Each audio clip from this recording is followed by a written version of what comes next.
প্রায় 1.5 বছর আগে আসানসোল পৌর কর্পোরেশনের 24 নম্বর ওয়ার্ড এলাকায় সেতু প্রশস্ত করার কাজ চলছিল। চাঁদমারি সেতু প্রশস্ত করার জন্য সেখানকার দোকানদারদের সরানো হয়, পুনর্বাসনের আশ্বাস দেওয়া হয়, কিন্তু 1.5 বছরও বেশি সময় পার হয়ে গেলেও এখনো কোনো দোকানদার পুনর্বাসন পায়নি বলেই অভিযোগ। স্থানীয় ব্যবসায়ীরা জানান, আসানসোল উত্তরের বিধায়ক তথা রাজ্যের মন্ত্রী মলয় ঘটক, বড় চেয়ারম্যান উৎপল সিনহা সহ পৌর কর্পোরেশনের তরফে আশ্বাস দেওয়া হয় তাদের পুনর্বাসন দেওয়া হবে। সেই আশ্বাস মতো স্থানীয় ব্যবসায়ীরা দোকান ছেড়ে দিয়েছিলেন, কিন্তু এখনো সেই পুনর্বাসন না মেলায় সমস্যায় পড়েছেন স্থানীয় ব্যবসায়ীরা।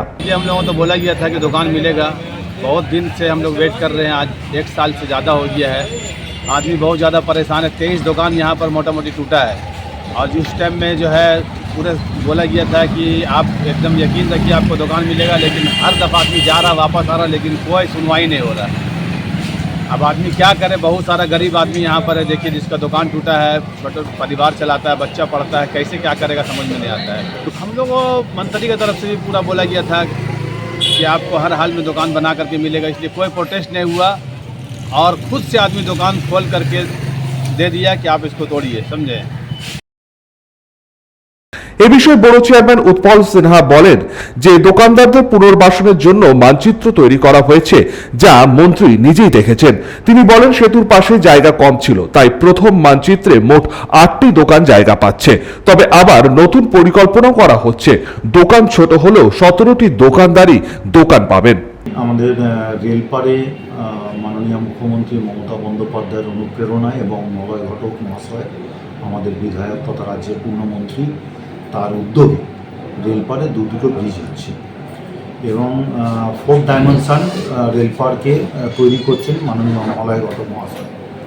তাতে আমাদের চাঁদমারির একটা ব্রিজ সর্বকালের সেরা ব্রিজের মধ্যে, এবং ওই এলাকার উন্নয়নের একটা নজিরবিহীন উন্নয়ন যেটা হয়েছে ব্রিজটা। এবার ব্রিজ করতে গেলে একটা বড় যদি কোনো ডেভেলপমেন্ট করতে হয়, স্বাভাবিকভাবে আশেপাশের লোকের উপর কখনো কখনো প্রভাব পড়ে, যে প্রভাবটা ওই ব্রিজের ক্ষেত্রেও পড়েছিল।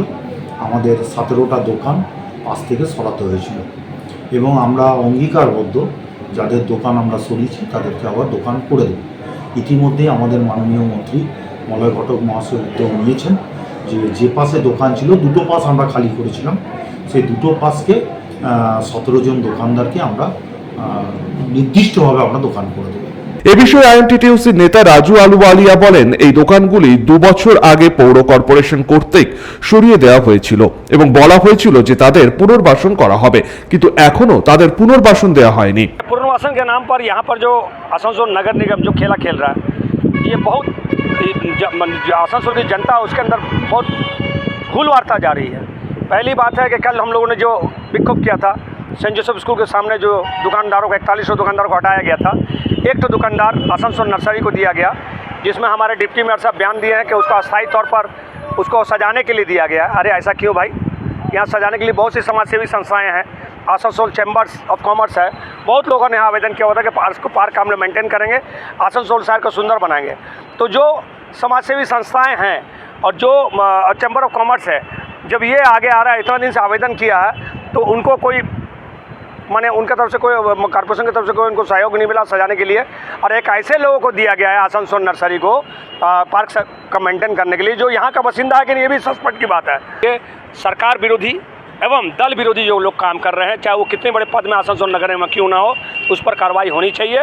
और जो इस तरह से ये जो सरकारी संपत्ति है, ये किसी की व्यक्तिगत संपत्ति नहीं है कि किसी को अपने उठा के दे दिए, जाओ तुम वहाँ पर काम करो, वो तुम सजाओ, ये करो, ये गलत बात है। কবে মিলবে পুনর্বাসন, এখন সেদিকেই তাকিয়ে রয়েছেন স্থানীয় ব্যবসায়ীরা। সমস্যার মধ্যেই দিন গুজরান করছেন তারা। সঞ্জয় যাদব, 99 নিউজ বাংলা, আসানসোল।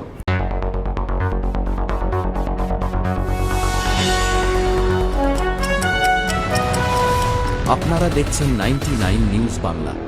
বদলাবো আমরা।